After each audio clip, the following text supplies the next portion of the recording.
दोस्तों जितनी भी हमारी बिल्डिंग्स बनती है उनको प्लिंथ लेवल पर ही क्यों बनाया जाता है, ग्राउंड लेवल पर हम उनको क्यों नहीं बना सकते। अगर जानना चाहते हैं आप भी तो ये वीडियो आपके ही लिए है। इस वीडियो में अंत तक ज़रूर बने रहिएगा ताकि सारी चीज़ें मैं आपको अच्छे से समझा पाऊँ।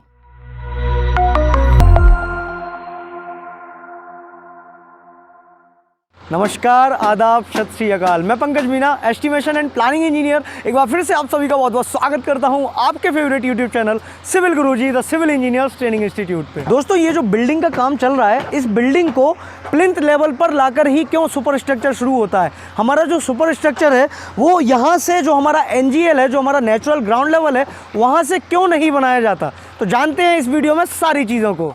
आप भी सिविल इंडस्ट्री के बन सकते हैं एक्सपर्ट इंजीनियर सिविल गुरुजी के साथ। सिविल इंजीनियर्स ट्रेनिंग इंस्टीट्यूट अब पहुंच चुका है आपके अपने शहर भोपाल, दिल्ली, लखनऊ और नागपुर में भी एक खास ऑफर के साथ। पे कीजिए 60% फीस आफ्टर योर प्लेसमेंट। अभी कॉल करिए 9111001234 पर।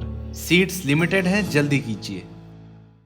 दोस्तों जैसा कि आप सभी लोग जानते हैं, हमारे जितने भी घर बनाए जाते हैं उन घरों का जो सुपर स्ट्रक्चर होता है उसको क्या किया जाता है, प्लिंथ लेवल के ऊपर से ही बनाया जाता है। कोई भी एक ऐसा घर नहीं होता जिसको हम ग्राउंड लेवल पर लाके बना दें। उसका जो सबसे मेन कारण है वो ये है, जैसे कि आप यहाँ पर देख रहे हैं ये रोड है। अब यहाँ पर ये जो रोड है, अगर मैं इस रोड पर ही मेरी बिल्डिंग को बना दूँ, अगर इस ग्राउंड लेवल पर ही जो रोड का लेवल है उसी लेवल पर मैं अपनी अगर बिल्डिंग को बना देता हूँ तो क्या होगा, जब ये रोड डलेगा, पहली बात तो यहाँ पर क्या होगा, जब ये रोड कंस्ट्रक्ट होगा तो मेरा घर पहले से ही क्या हो जाएगा, रोड ऊंचा हो जाएगा और मेरा घर नीचे रह जाएगा, पहली चीज़। दूसरी चीज़, बारिश का जब भी पानी आएगा तो बारिश का पानी क्या करेगा, नालियों में से निकलते हुए जो ड्रेनेज की लाइंस जाएंगी वहाँ से जब पानी निकलेगा तो वो मेरे घर में जाएगा। क्यों? क्योंकि जो पानी का लेवल जा रहा है वही तो मेरे घर का लेवल है। दूसरा कारण ये हुआ कि हम ग्राउंड लेवल पर घर नहीं बनाते। तो ये सारी चीज़ें हैं जिनके कारण से हम कभी भी घर को जो है हम ग्राउंड लेवल पर नहीं बनाते। अब सवाल आता है कि हमें ग्राउंड लेवल से कितनी हाइट लेके ऊपर बनाना है। ये हाइट जो है ये चेंज होती रहती है, ये क्लाइंट की रिक्वायरमेंट के हिसाब से हम चेंज करते हैं। लेकिन एक स्टैंडर्ड जो है वो है 900 mm का। 900 mm का जो है हम NGL से लेके, ये मेरा नेचुरल ग्राउंड लेवल है, नेचुरल ग्राउंड लेवल से प्लिंथ लेवल की जो हाइट होती है वो होती है 900 mm। अब सवाल आता है ये 900 mm की हाइट स्टैंडर्ड क्यों रखी गई है। तो दोस्तों देखिए, 900 mm की हाइट स्टैंडर्ड ऐसे है कि ये रोड से बहुत ज़्यादा ऊंची भी नहीं है। जो आपका जो बारिश का पानी है, जो भी फ्लड्स वगैरह का पानी आ रहा है, वो पानी पहली बात तो आपके घर में नहीं जाएगा। और दूसरी चीज़, 900 mm की हाइट सफिशिएंट है किसी भी हमारी प्राइम सेडान को, जो हमारी कार होती हैं, जो लग्जरी कार्स होती हैं जिनका ग्राउंड क्लियरेंस कम भी है, वो कार भी आसानी से इस 900 mm की हाइट को अचीव करते हुए हमारे घर के अंदर जा सकती है। अगर मैं इस हाइट को और ज़्यादा बढ़ाऊँगा तो मेरे को रैंप ज़्यादा लंबा देना पड़ेगा मेरे घर के आगे, तो वहाँ पर क्या होगा, रोड पर मेरा रैंप चला जाएगा। तो इसीलिए ये सारी चीज़ें ना हो, इसीलिए यहाँ पर क्या किया जाता है, 900 mm की हाइट दी जाती है। अब सवाल आता है इस 900 mm की हाइट को अचीव कैसे किया जाए। तो जैसा कि आप यहाँ पर देख पा रहे हैं, सबसे पहले जो आपको मेंबर दिख रहा है वो क्या दिख रहा है, ग्राउंड बीम दिख रहा है।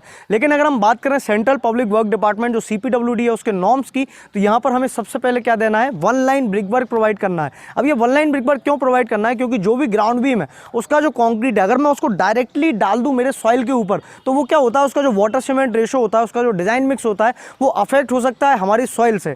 तो इसलिए उसके लिए हमें बेस प्रोवाइड करने के लिए क्या करना होता है, सबसे पहले 1 लाइन ब्रिक वर्क प्रोवाइड करना होता है जो इसके नीचे दिया जाता है। और 1 लाइन ब्रिक वर्क प्रोवाइड करने के बाद में हम क्या देते हैं, हम देते हैं ग्राउंड बीम। तो यहाँ पर जैसे कि आप देख पा रहे हैं, यहाँ पर क्या दिया हुआ है, ग्राउंड बीम दिया हुआ है। अब सवाल आता है इसको हम ग्राउंड बीम ही क्यों बोलें। तो ग्राउंड बीम इसको इसलिए बोला जाता है क्योंकि ये जो नेचुरल ग्राउंड लेवल है जहाँ पर मैं अभी खड़ा हूँ, ये क्या है, NGL है। इसी NGL पर इसको कास्ट किया गया है, इसलिए हम इसको क्या बोलते हैं, ग्राउंड बीम बोलते हैं। तो दोस्तों हमने क्या किया, हमें कितनी टोटल हाइट को अचीव करना था, 900 mm की। अभी मैंने 1 लाइन ब्रिक वर्क कर दिया जिसकी हाइट कितनी है, 100 mm। उसकी हाइट को अचीव करने के बाद मैंने 300 mm का बीम दे दिया। मैं 400 mm की हाइट को तो अचीव कर चुका हूँ, लेकिन अभी भी मेरे पास 500 mm की हाइट बाकी है। तो उस 500 mm की हाइट को कवर करने के लिए मैं कॉन्क्रीट तो नहीं डालूंगा। अगर मैं कॉन्क्रीट डालता हूँ तो प्रोजेक्ट की कॉस्ट क्या हो जाएगी, बहुत ज़्यादा हाई हो जाएगी और मेरे क्लाइंट की जेब क्या है, खाली हो सकती है। तो मुझे मेरे क्लाइंट की जेब का भी ध्यान रखना है। तो हमारा जो सबसे जेब का ध्यान रखने वाला जो हमारा आइटम है वो क्या है, ब्रिक वर्क। ब्रिक वर्क सस्ता भी आता है और ये क्या करता करता है, जितने भी गैप्स हैं उनको फिल करने का काम करता है। तो यहाँ पर यहाँ से लेके यहाँ तक की जितनी भी हाइट थी जिसको मेरे को अचीव करना था, मैंने क्या किया, यहाँ पर ब्रिक वर्क प्रोवाइड कर दिया। Brick work up to DPC bottom हम इसको बोलते हैं, क्योंकि एक्चुअली क्या है, यहाँ पर एक डीपीसी भी दिया जाता है। क्या दिया जाता है? डीपीसी दिया जाता है। उसके बारे में मैं आगे आपको बताऊंगा कि डीपीसी देना क्यों ज़रूरी है। तो सबसे पहले बात करते हैं ब्रिक वर्क के बारे में। तो हमने क्या किया, ग्राउंड बीम जो हमारा था, ग्राउंड बीम के ऊपर से क्या किया, ब्रिक वर्क बनाना चालू किया।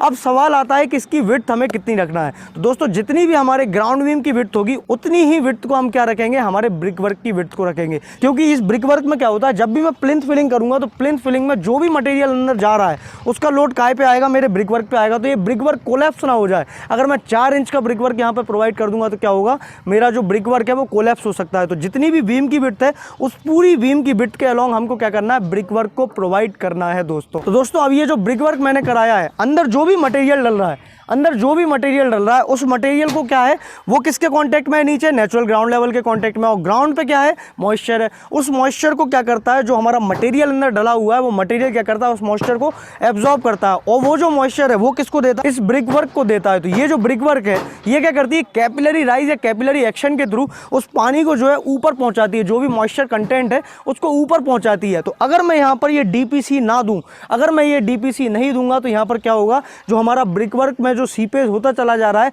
वो सीपेज मेरे कहाँ पहुंच जाएगा, सुपर स्ट्रक्चर में। और वही वजह है, वही कारण है जो आप लोग आपके घरों में देखते हैं, जो पेंट्स होते हैं, जो वाइट वॉश किया होता है, जो पुट्टी की हुई होती है, उसका क्या होता है, पपड़ियाँ निकलने लगती हैं। तो पपड़ियाँ निकलने का काम ना हो इसलिए हम डैम्प प्रूफ कोर्स को प्रोवाइड करते हैं, जो क्या करता है, एक बैरियर की तरह एक्ट करता है और हमारे ब्रिक वर्क को जो पानी आ रहा है ऊपर से, जो कैपिलरी राइज हो रहा है, जो कैपिलरी एक्शन हो रहा है, उसको रोकने का काम करता है हमारा डीपीसी। तो हमारी जो ब्रिक वर्क की हाइट थी वो कितनी हो गई थी, 900 mm हमारी टोटल हाइट थी। मैंने माइनस किया उसमें से 1 लाइन ब्रिक वर्क, मैंने माइनस किया उसमें से हमारे ग्राउंड बीम का जो विड्थ था वो माइनस किया। और ग्राउंड बीम के विड्थ को माइनस करने के बाद मैं अगर माइनस कर दूं मेरे डैम्प प्रूफ कोर्स को, जो कि है 50 mm का, इसको हम अगर माइनस कर देते हैं तो हमें क्या मिल जाएगा, 450 mm की क्या मिल जाएगी, ब्रिक वर्क की हाइट मिल जाएगी। तो दोस्तों ये सारे मेंबर रहते हैं, ये जो मैंने आपको बताया, ये बताया मैंने आपको सब स्ट्रक्चर के बारे में। इसको ही क्या बोला जाता है, सब स्ट्रक्चर बोला जाता है। और यहाँ पर ये जो 900 mm की हाइट अचीव करने के बाद में जो हमको लेवल मिलता है उसको बोलते हैं प्लिंथ लेवल।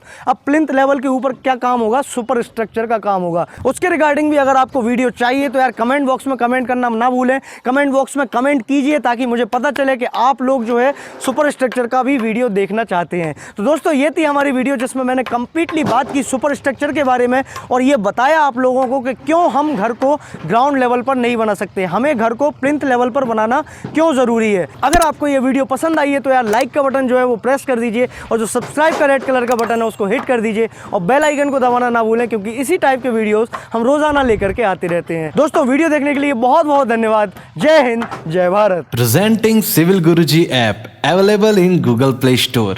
Download now.